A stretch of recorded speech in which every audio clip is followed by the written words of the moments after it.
MSTV के सभी दर्शकों को मेरा यानी हर्षवर्धन सिंह का सादर नमस्कार। शो चल रहा है रूबरू, मुखातिब हूँ मैं आपसे। आज की जो शख्सियत हमारे साथ मौजूद है तन्हा है। आमतौर पर लोगों का नाम तन्हा नहीं होता, लोग तन्हा होते हैं, मगर उन्होंने अपना नाम तन्हा रखा है। एक तरीके से कहें तो तखल्लुस है उनका तन्हा, पेन नेम जिसको बोलते हैं, और स्टेज नेम भी कई बार लोग इस्तेमाल करते हैं। अब किसी एक अवस्था को, किसी एक परिस्थिति को अपना नाम दे देना, ये एक अलग तरीके की थॉट है, मगर वो किस स्तर तक बढ़ गई होगी कि ये तब्दीली आई कि उसको अपना नाम दे दिया गया। अब खैर आज ये सारा चीज़ जो मैं अभी बात कर रहा हूँ, ये करने के पीछे का कारण ये है कि तेरा अक्स है मेरे हाथ में। तेरा अक्स मतलब कि किताब है मेरे हाथ में, और जिसके शायर हैं तन्हा साहब। एक और नाम भी है जिससे वो ज़माने वाले लोग जानते हैं उनको, वो है राहुल राय गुप्ता साहब।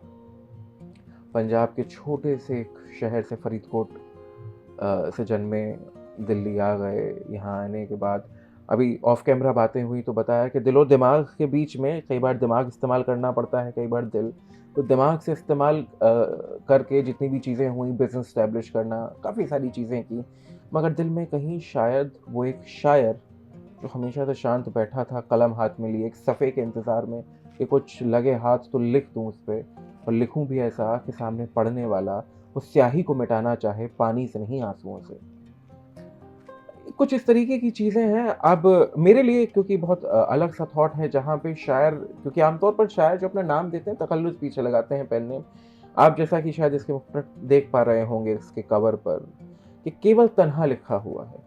तो इसके पीछे की कहानी, किताब के पीछे की कहानी, इसके अंदर जो गज़लें हैं, जो गज़ल-नुमा रचनाएँ हैं, उनकी कहानी, और राही पब्लिकेशंस ने इसको पब्लिश किया है, और इसकी भूमिका लक्ष्मी शंकर वाजपेयी जी ने लिखी है। बड़े ही कद्दावर एक शायर हैं और रेडियो प्रेज़ेंटर भी रहे हैं बहुत लंबे समय। तो काफ़ी एक अच्छी बातचीत होने वाली है। हमारे साथ मौजूद हैं आज तन्हा साहब, तो चलते हैं उनसे बात करने की कोशिश करते हैं। बहुत-बहुत स्वागत है आपका।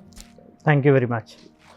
सबसे पहले तो मैं ये पूछना चाहूँगा आपसे कि आज आपको एड्रेस किस तरह से करूँ? तन्हा साहब कहूँ या राहुल साहब कहूँ? किस चीज़ में ज़्यादा आपका ज़हन अटका हुआ है?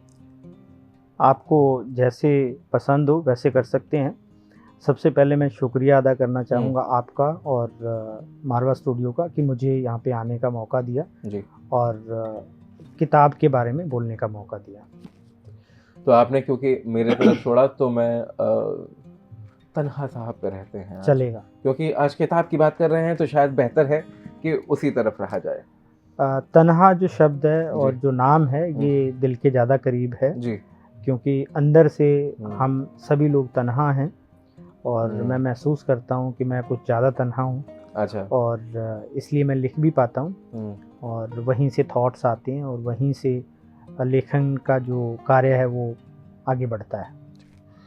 किताब तक आने से पहले आपने कहा लेखन का कार्य, तो इस पे चलते हैं।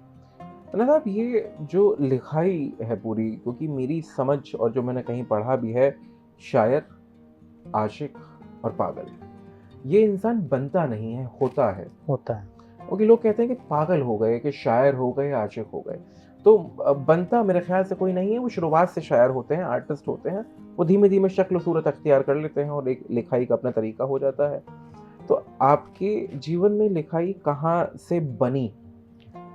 तो जैसे आपने कहा कि आशिक होते हैं, पागल होते हैं और शायर होते हैं, तो इसको हम इसी ऑर्डर में ले सकते हैं कि जब कोई लड़का या लड़की जवान होते हैं तो उनको कोई चेहरा पसंद आता है, कोई इंसान पसंद आता है, और वहाँ पे जब सफलता नहीं मिलती और उनका जो इश्क है वो हद पार करने लगता है तो वो आशिक हो जाता है। ओके। अगर वो प्यार मिलता नहीं उसको तो वो पागल हो जाता है। आपने सफलता कहा यहाँ पे तन्हा साहब, जी। सफलता के क्या मानी है कि इश्क में? सफलता के मायने सेटिस्फेक्शन है। अगर वो इंसान मिल जाए तो बहुत अच्छी बात है, अगर नहीं भी मिले किसी ऐसे मोड़ पे बिछड़ जाएं जहाँ पे दोनों खुश हैं एक दूसरे के को देखते हुए और अपनी अपनी राहें ले लें, तो मुझे लगता है वो भी एक सेटिस्फेक्शन है। लेकिन जब कोई एक इंसान को रास्ता मिल जाता है, दूसरे को नहीं मिलता है, दूसरा भटक जाता है रास्ता या भटकता रहता है जी। तो वो मुझे लगता है पागल हो जाता है फिर।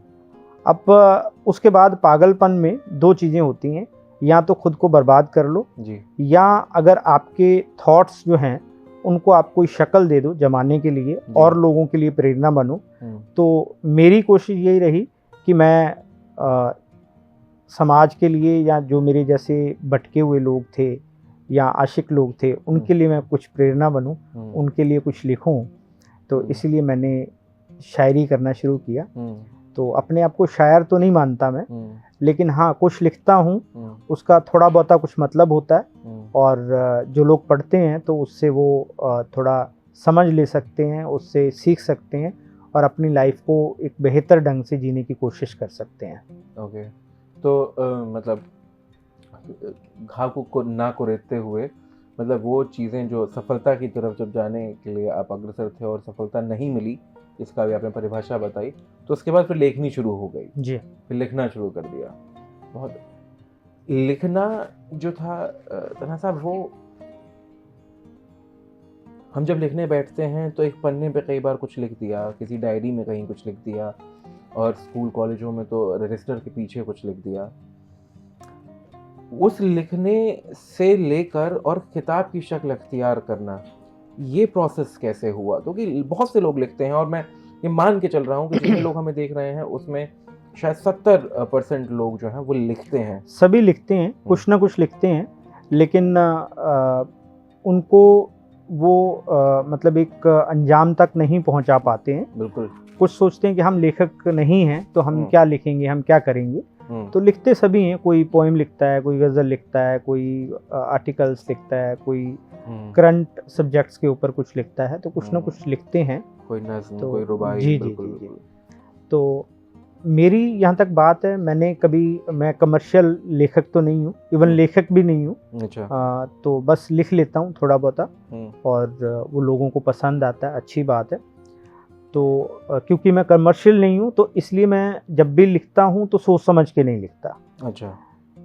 जब भी कोई थॉट आता है तो मैं लिख लेता हूँ और अगर थॉट नहीं आता तो नहीं लिखता।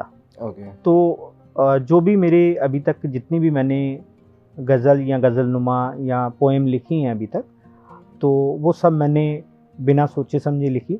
अच्छा। जब भी थॉट आया बैठा और उसको पूरा कर लिया, बिना सोचे समझे से मतलब कि दिमाग नहीं लगाया। हाँ, दिल लगाया, मतलब जो थॉट आ गया उससे जो थॉट आ गया उस समय मैं परेशान हूँ या मेरे दिमाग में कुछ थॉट चल रहे हैं, कुछ परेशानियाँ हैं, तो उन्होंने शब्दों का चयन किया, शब्दों का उन्होंने रूप लिया और वो गज़ल बन गई। ओके। तो हमेशा ऐसा ही हुआ है।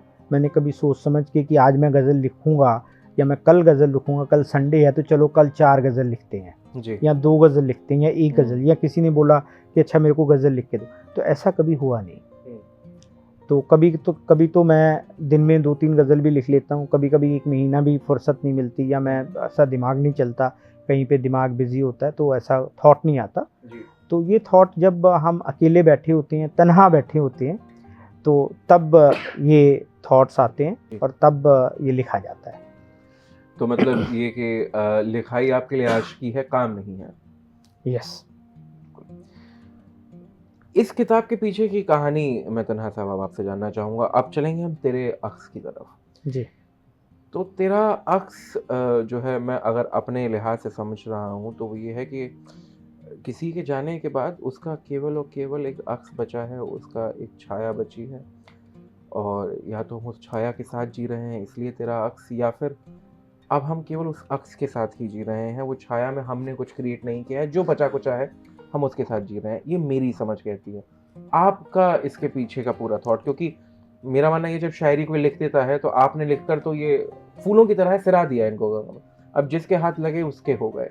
तो मैंने तो अपनी तरह से परसीव किया, आपका क्या थॉट था? जब कोई इंसान दूसरे इंसान से मिलता है पहली बार, 2 इंसान पहली बार मिलते हैं, तो मुझे लगता है कि वो बहुत ख़ास पल होते हैं और जब वो बिछड़ जाते हैं तो उन पलों को वो याद करते हैं। ओके। कुछ लोग भूल जाते हैं, कुछ लोग याद रखते हैं, कुछ लोग याद रखते हुए उनको अपनी ऐसी अनमोल यादें बना लेते हैं कि वो कभी बोलना नहीं चाहते उन पलों को। और जैसे कि हमने इसमें जो गज़लें मैंने लिखी हैं जी। तो वो उन यादों के बेस पे ही है कि मैं क्या चाहता था, क्या हो गया मैं, और क्या मैं आने वाले समय में होऊंगा आगे। तो वही सारे थॉट्स हैं, और जब जब वो थॉट्स आते हैं तो कुछ ना कुछ दिल से निकलता है और वो शब्दों का रूप लेके गज़ल बन जाता है। ओके। और ये किस दिन लगा आपको कि ये किताब इसकी मुझे बना देनी चाहिए? क्योंकि वो जैसा आपने कहा कि you not a commercial writer, commercially नहीं लिखते हैं आप, और साथ ही साथ ये बहुत ही उन्मुक्त एकदम थॉट्स थे कि वो आए और आपने सफ़े पे उतार दिए, पन्नों पे उतार दिए। किताब की शक्ल देने का किस दिन इसको आपको लगा कि देना चाहिए? मैं 95 में मैंने अपना घर छोड़ दिया था, जब मैं करीब 17 साल का था। तो उस समय भी मैं लिखता था। और घर छोड़ने के मानी तनहा साहब? पंजाब से दिल्ली आ गया। अच्छा, जी, shifted to Delhi. Shifted to Delhi. हाँ, क्योंकि छोड़ने से काफ़ी एक अलग छोड़ना ही, आप जब शिफ्ट हो जाते हो, अकेले शिफ्ट हो जाते अच्छा, हो, तो अकेले आप वो मुझे लगता है छोड़ना ही हो तो जाता है। पढ़ाई के सिलसिले में आए थे? नहीं, पढ़ाई के, अपने कैरियर के सिलसिले में कैसे के आया था, सिलसिले में? और गज़ल्स के सिलसिले में ही आया था। अच्छा। जी, मैं इन गज़ल्स को गाना चाहता था, हुँ, और लेकिन मेरी बाद में मुझे पता चला कि हुँ। मेरी आवाज़ बहुत अच्छी है नहीं है, गाने अच्छा। लायक नहीं है। ओके। तो इसलिए फिर मैंने डिसीजन लिया कि मैं अब कोई और प्रोफ़ेशन चुनूँगा, जी। और जो गज़ल राइटिंग का जो मेरा शौक़ है, इसको मैं शौक़ तक सीमित रखूँगा। ओके। जी, क्योंकि लाइफ़ के अंदर प्रैक्टिकल होना बहुत ज़रूरी है। आपको पता होना चाहिए कि आप चाहते क्या हो और आप डिज़र्व क्या करते हो। What do you want and what do you need? Yes, the difference need, between that. और आप क्या कर सकते हो, आपकी कैपेसिटी क्या है, ये भी समझने की ज़रूरत है। वो तो ख़ैर एक सब बहुत हर ही एवर हर चेंजिंग बंदा, प्रोसेस है, बिल्कुल। जी, हर बंदा डॉक्टर नहीं बन सकता, हर बंदा इंजीनियर नहीं बन सकता, हुँ। हर बंदा पायलट नहीं बन सकता, हर बंदा आर्टिस्ट नहीं बन सकता। उसके अंदर से कुछ चीज़ें आती हैं। हर बंदा तन्हा भी नहीं बन सकता। जी, तो मैं गांधरव महाविद्यालय में 2 महीने मैंने प्रैक्टिस की म्यूजिक की, और ये मैं आपको 95 की बात बता रहा हूँ। ओके। तो मेरे को एडमिशन नहीं मिला वहाँ पे, क्योंकि मुझे बताया गया कि मैं सरगम नहीं जानता, मैं नहीं जानता था, मैं एबीसी भी नहीं जानता था म्यूजिक के बारे में, बस थोड़ा बहुत ये लिखता था। तो मुझे ये गुमान हो गया कि मैं गा सकता हूँ इनको, मैं एक गज़ल गायक बन सकता हूँ। तो वो भ्रम जो है मेरा बहुत जल्दी टूट गया। लेकिन मुझे गांधरव महाविद्यालय में एडमिशन तो नहीं मिला, लेकिन वहाँ पे जो एक गुरुजी थे, तो उन्होंने मुझे रोते हुए देखा। तो उन्होंने बोला कि आप क्या चाहते हो? तो मैंने कहा मैं ऐसे से आया हूँ घर छोड़ के अपना, और मैं तो गज़ल गाने के लिए आया हूँ, गज़ल गायक बनने के लिए आया हूँ, म्यूजिक सीखने के लिए आया हूँ। तो उन्होंने कहा ठीक है, आपको एडमिशन तो नहीं मिला, क्योंकि साल में एक बार एडमिशन होते हैं, जी। और ये सरकारी भी है, तो यहाँ पे ऐसे एडमिशन नहीं मिलता है। तो प्रॉपर प्रोसीजर होता है, उसको फॉलो करना होता है, और आप उसमें फेल हो गए हो। ओके। तो लेकिन आप मेरी क्लास में बैठ सकते हो, अच्छा। आपको फीस भी नहीं देनी है कोई, आप पूरा साल क्लास में बैठो। उन गुरुजी का नाम लेना चाहेंगे आप? मेरे को नाम उनका याद नहीं अच्छा। है। तो उन्होंने मुझे 2 महीने सिखाया और बताया, और बहुत प्रेम से मुझे, मेरे अंदर एक जो जज़्बा था गज़ल गाने का, तो उसको समझा उन्होंने। उनको समझ के उन्होंने बोला कि आपका जो गला है वो इस लायक नहीं है कि आप गज़ल गा सको। ओके। तो आप कोई इंस्ट्रूमेंट सीख लो, अगर आपको सफल होना है तो आप 5-7 साल के अंदर इंस्ट्रूमेंट, चाहे वो तबला हो, चाहे हारमोनियम हो, चाहे और कोई इंस्ट्रूमेंट, म्यूजिकल इंस्ट्रूमेंट हो, तो उसमें आप सफलता पारंगत हो जाएँगे आप उसमें। हाँ, जी। मिल सकती है। तो क्योंकि मुझे इंस्ट्रूमेंट में बहुत ज़्यादा इंटरेस्ट था नहीं, मुझे तो गाने में इंटरेस्ट था, तो मैंने उनसे इजाज़त ली, उनको शुक्रिया बोला, और मैं वहाँ से निकल गया। तो अब मेरे पास खुला आसमान था कुछ और करने का, तो फिर मैंने एक रास्ता और चुना, जिसमें आज मैं थोड़ा बहुत सफल भी हूँ। उस रास्ते के बारे में बात करना चाहेंगे आज, या फिर किताब के संदर्भ में ही रखते हैं बातों को? नहीं, रास्ते के बारे में बात कर सकते हैं, कोई जी। दिक्कत नहीं। मेरा दूसरा ये था कि मैं जब गज़ल वगैरह लिखता था अपना छोटी उम्र में, तो मैं नॉवेल्स बहुत पढ़ता था। जी। तो मेरे को जासूसी कहानियाँ, जासूसी उपन्यास पढ़ने का बहुत शौक़ था। तो मेरे को ऐसा लगता था कि क्या मैं जासूस बन सकता हूँ। तो जब ये गज़ल वाला मामला फिट नहीं हुआ, तो उस समय मैंने बहुत सोचा और एक चाय की दुकान पे बैठा था, चाय पी रहा था। वहाँ से कॉलेज से निकल के गांधीधाम महाविद्यालय के पास ही, तो वहाँ पे मुझे एक न्यूज़पेपर में कटिंग दिखाई दी, यहाँ पे डिटेक्टिव्स के बारे में लिखा हुआ था। हालांकि मेरे को ये पता नहीं था कि डिटेक्टिव्स होते भी हैं इंडिया में या नहीं होते हैं, तो सिर्फ नॉवेल्स में पता था मुझे।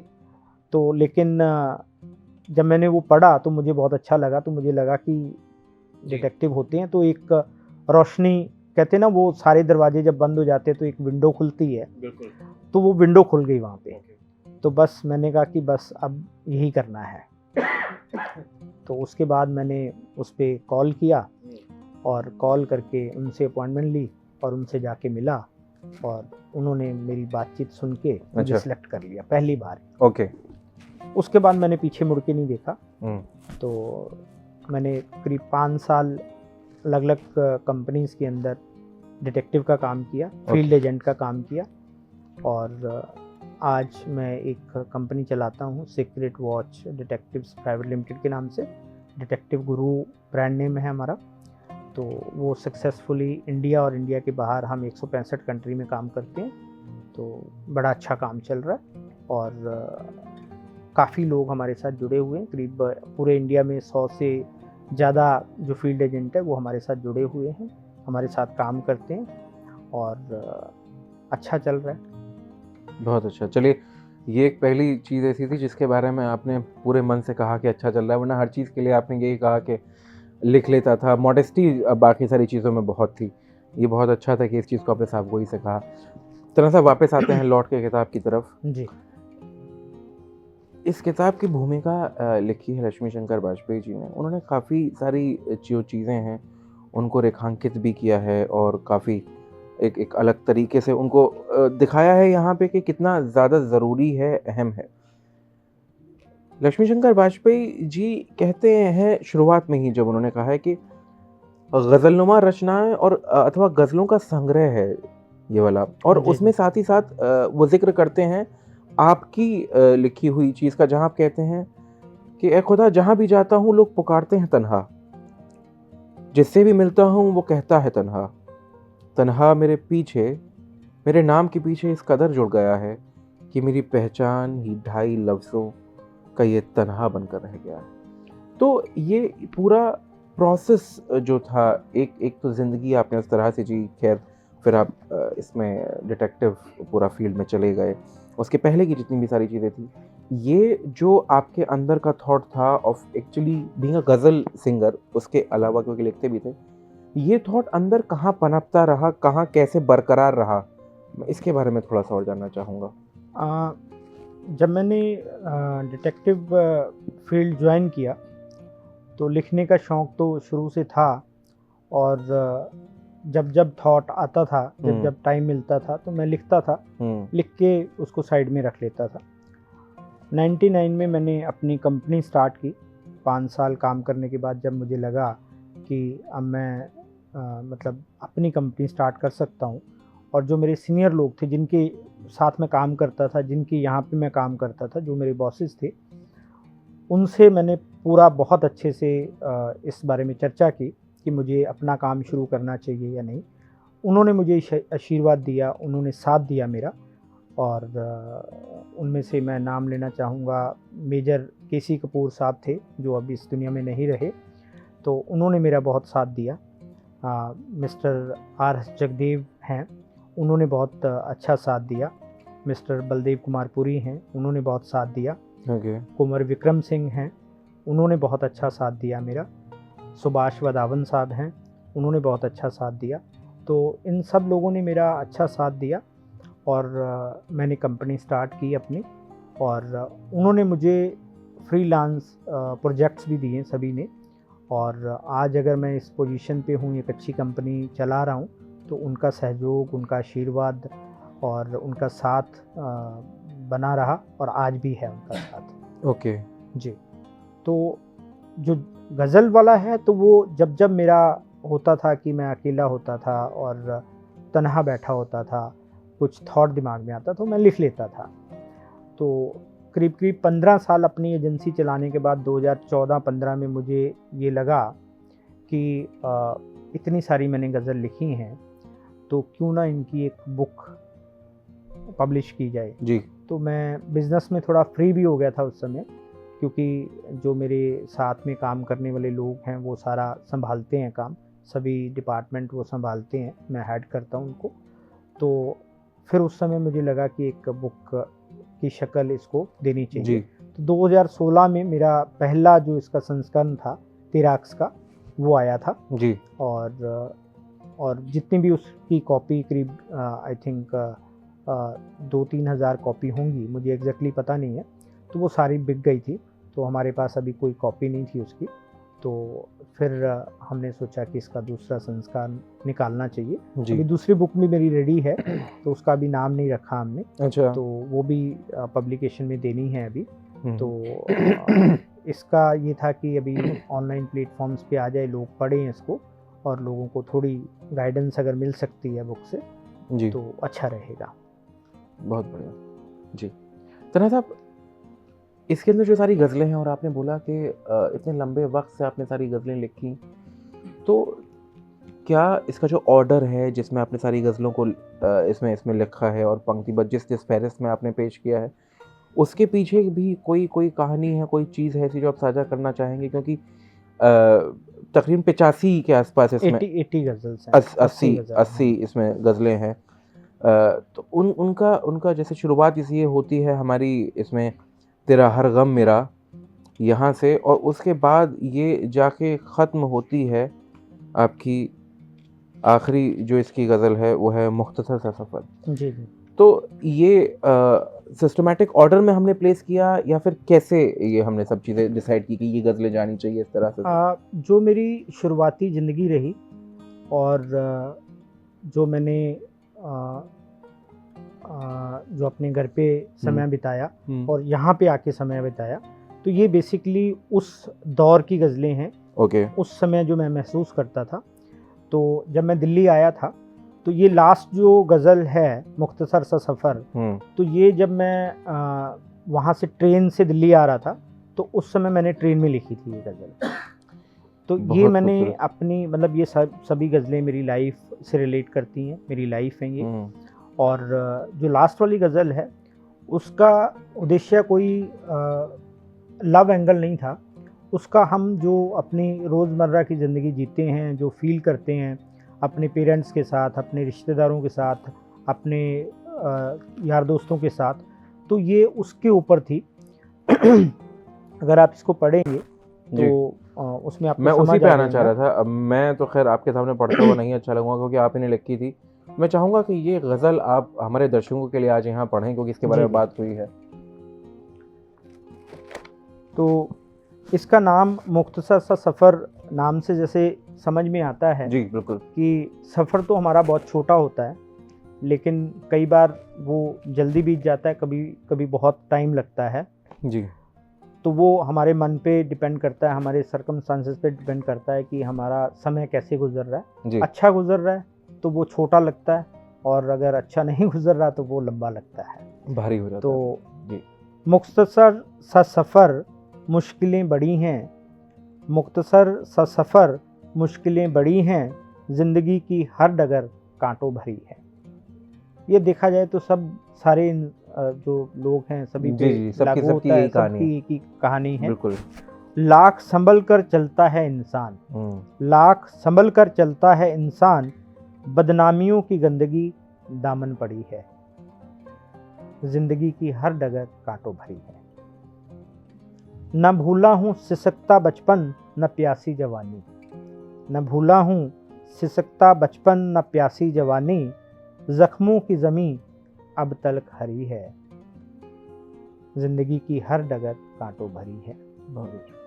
एक एक इंसान को लेकर बनती है दुनिया, एक एक इंसान को, ये बहुत बड़ी बात है जी। एक एक इंसान को लेकर बनती है दुनिया, यही दुनिया रस्ते की दीवार बनी है। मुख्तसर सा सफ़र मुश्किलें बड़ी हैं, और एक अंतिम है, उफ न कर जो मिले मुकद्दर समझ ले ले। उफ न कर जो मिले मुकद्दर समझ ले ले, जीने की शर्तें तन्हा बहुत कड़ी हैं। जीने की शर्तें तन्हा बहुत कड़ी कड़ी हैं। जिंदगी की हर डगर कांटों भरी है, मुख्तसर सा सफ़र मुश्किलें बड़ी हैं। बहुत अच्छा। और ये आप जब लिखी थी उस समय उम्र कितनी रही होगी ज़रा साहब? 17 साल।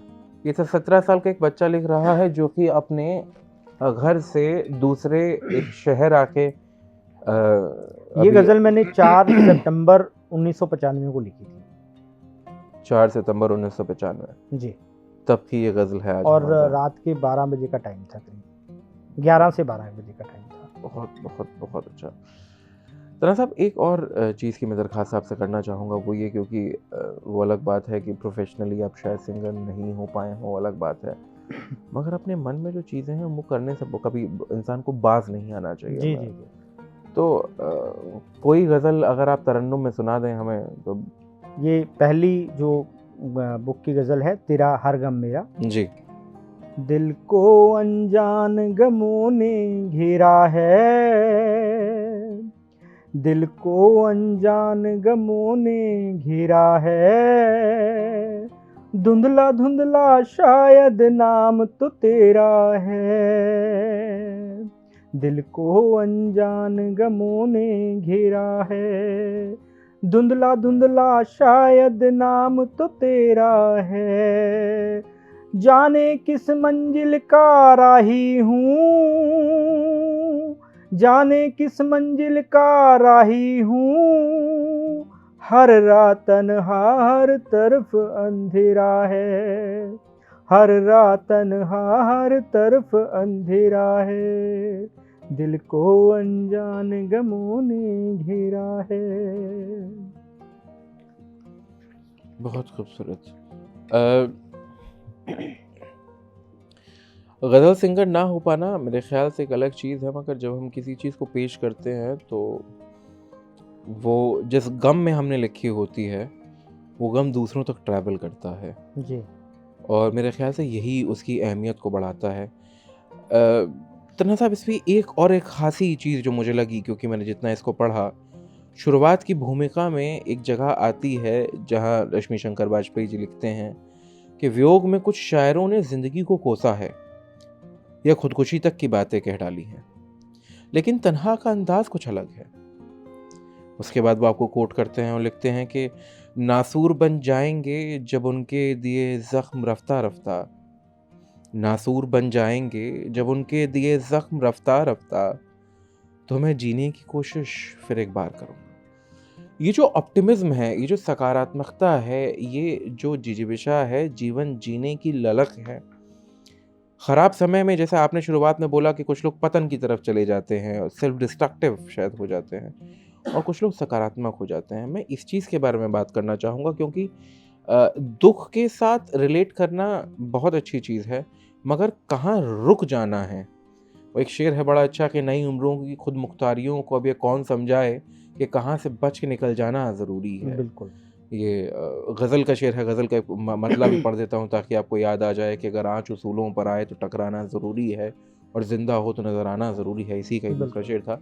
तो वो बाउंड्री हम कहाँ सेट कर रहे हैं? We are relating to your pain, we are relating with each and everything, but up to what extent कि वो सेल्फ डिस्ट्रक्टिव ना हो, वो नकारात्मकता की तरफ ना लेके जाए। मैं ये आपसे थोड़ा-सा समझना चाहूँगा। देखिए, जब भी हमारी लाइफ में बहुत परेशानियाँ आती हैं, चाहे वो कुछ पर्सनल हो चाहे प्रोफेशनल हो, तो हमें, अगर हम थोड़ा सा भी दिमाग इस्तेमाल करते हैं उस समय, तो हमें समझ में आ जाता है कि अब हमें रुकना है, यहाँ पे दिमाग इस्तेमाल करना है, प्रैक्टिकल होना पड़ेगा। और इस मामले में हमारे जो कुछ रिश्ते हैं, चाहे वो परिवार में हो चाहे हमारे दोस्त हों, तो उनसे बातचीत करके वो आपको इशारा देते हैं, वो आपको समझाते हैं। तना साहब, माफ़ी चाहूँगा बीच में रोक रहा हूँ, मगर आपने प्रैक्टिकल लफ्ज़ का इस्तेमाल किया। मैं चाहता हूँ थोड़ा-सा प्रैक्टिकल को पहले परिभाषित कर दें कि जब आप प्रैक्टिकल कहते हैं उसके मानी क्या है? प्रैक्टिकल कि आप आसपास देखिए कि जो गुजर गया वो तो गुजर गया, वो वापस नहीं आएगा। जो ट्रेन निकल गई वो तो छूट गई अब। जी। तो अब आपको दूसरी ट्रेन का मतलब वेट करना है। जो चला गया उसे भूल तो जाओ, ना अब सुन दूसरी सकेगा ट्रेन तेरी में सदा। मान लो थोड़ा जी। वक्त है, बिल्कुल। तो उस वक्त को आप कैसे यूटिलाइज करते हो, ओके। तो वो बहुत महत्वपूर्ण है। या आप उस वक्त को, जो आपके आसपास लोग बैठे हैं, तो जो पहली ट्रेन आपकी निकल गई है उसके बारे में बात करते हो। ओके, अगर मैं सही समझ पा रहा हूँ तो वो स्वप्न लोग जो आपने गढ़ा था किसी एक इंसान Yes. के साथ, अब क्योंकि वो साकार नहीं हो पा रहा है वो और टूट जो गया। वास्तविकता, हाँ बिल्कुल, जो वास्तविकता है वो ये है कि आपको आगे बढ़ना है, तो प्रैक्टिकली हमें आगे बढ़ना होगा ये समझते हुए कि वो पॉसिबल नहीं है। जी जी। ओके जी। तो आपको उन यादों से, उन ख्यालों से, उन सपनों से बाहर आना पड़ेगा। बिल्कुल। बस यही प्रैक्टिकल लाइफ है। जी, प्रैक्टिकलिटी हो गई। तो आपके सामने जो है उसको हम्म। उसको वेलकम करना है और उसको जीने की कोशिश करनी है और अपने लिए रास्ता बनाना है, नया रास्ता बनाना है। ओके। जब आप नया रास्ता बना लेते हो, नए रास्ते पे चलते हो, उसको एक्सपीरियंस करते हो, जी। उसको एंजॉय करते हो, तो यही प्रैक्टिकल लाइफ है। तन्हा साहब, आखिरी सवाल नहीं, दरख्वास्त के तौर पे मैं बस एक छोटी सी चीज़ ये पूछ कर आगे बढ़ाना चाहूँगा ऐसे, वो ये कि जैसा आपने कहा कि एक गाड़ी निकल गई और दूसरी गाड़ी आने में अभी वक्त है, तो क्या आपके जिस प्लेटफॉर्म पे थे उस पे दूसरी गाड़ी आई? कई गाड़ियाँ आई, कई गाड़ियाँ आई। हमें मैं छोड़ समझना दी। इस लिहाज से चाहता हूँ कि क्या वो गंतव्य जहाँ तक जाना चाहते थे, उस मंजिल तक आपको उसमें से किसी एक गाड़ी ने पहुँचाया? नहीं, अभी नहीं पहुँचाया। अभी नहीं पहुँचाया, अभी सफ़र में है। अभी सफ़र में है। बहुत और अच्छा। मुझे ऐसा लगता है कि हर इंसान कभी मंजिल पे पहुँचता ही नहीं है। हुँ, मंजिल है नहीं है एक्चुअली कोई। हुँ। मंजिल हमारा भ्रम है। बिल्कुल। मंजिल वो हमारा ख्वाब है जो कभी हमारा पूरा नहीं होता। हम एक रास्ता तय करते हैं, आज मैं इस स्टूडियो में बैठा हूँ, तो इसके बाद मैं कहीं और जाऊँगा। बिल्कुल। तो वो आज मेरी ये मंजिल थी और थोड़ी देर बाद कोई और मंजिल होगी। तो बिल्कुल। मंजिलें हमारी बदलती रहती हैं, हमें मिलती रहती हैं और नई मंजिलें बनती रहती हैं। बहुत तो खूबसूरत। ये मुझे लगता है कि मंजिल से ज़्यादा सफ़र की अहमियत को पहचानना और उसका आनंद लेना बहुत ज़रूरी है। बहुत बढ़िया, बहुत खूबसूरत। ज़हन में बहुत सारे शेर आ रहे हैं, मगर एक भी ना सुनाते हुए मैं बस आपसे सिंगल लाइनर, अगर आप इसका जवाब देना चाहें, मतलब मुख्तसर से मुख्तसर, क्योंकि अभी आई जो जवाब इसका पॉसिबल हो सकता है वो मैं आपसे चाहूँगा इसका, कि कोई भी व्यक्ति ये किताब तेरा अक्स क्यों पढ़े? मैं एक शेर सुनाता हूँ। अदा कीजिए। अगर कोई भी ये समझता है कि वो शेर उससे रिलेट करता है, तो उनको ये किताब पढ़नी चाहिए। काश मेरा ये ख्वाब अमर हो, काश मेरा ये ख्वाब अमर हो, जिस मकाम में हूँ वो कभी घर हो। आँख खुलते ही देखूँ एक परी सा चेहरा, उसे देखते देखते ये ज़िंदगी बसर हो। जब मैं आऊँ काम पर से लौट कर, उस हुस्न जमाल से सजा मेरा दर हो। मैं हूँ वो हो और अरमा हूँ ढेर, तन्हा बैठे हों मोहब्बतों का शजर हो। काश मेरा ये ख्वाब अमर हो, जिस मकाम में हूँ वो कभी घर हो। बहुत खूबसूरत, बहुत अच्छा। और ये आपने बिल्कुल सही कहा कि अगर कोई इससे रिलेट कर पा रहा है तो किताब को ये पढ़े। जी। तो ये किताब तेरा अक्स, तन्हा साहब, नाम राहुल राय गुप्ता, और जो कि बीच में थोड़ा सा बताया भी डिटेक्टिव गुरु के नाम से जाने जाते हैं। बहुत विस्तृत एक बिज़नेस है आपका, आप करते हैं। उसके अलावा भी काफ़ी सारी चीज़ें हैं। मैनेजिंग डायरेक्टर हैं golden gate productions private limited के। शुरुआत में बताना था, मगर क्योंकि किताब के बारे में बात थी तो सोचा कि आज केवल एक शायर के तौर पे उनका तारुफ आपसे कराऊं। काफ़ी सारी बातें उन्होंने की, और मेरे ख्याल से ये जो बहुत ही एक महीन रिश्ता होता है किसी दो व्यक्तियों, किसी भी दो इंसानों के बीच में, उसके बारे में ये पूरी किताब है जो कि उन्होंने पूरा आपको बताया।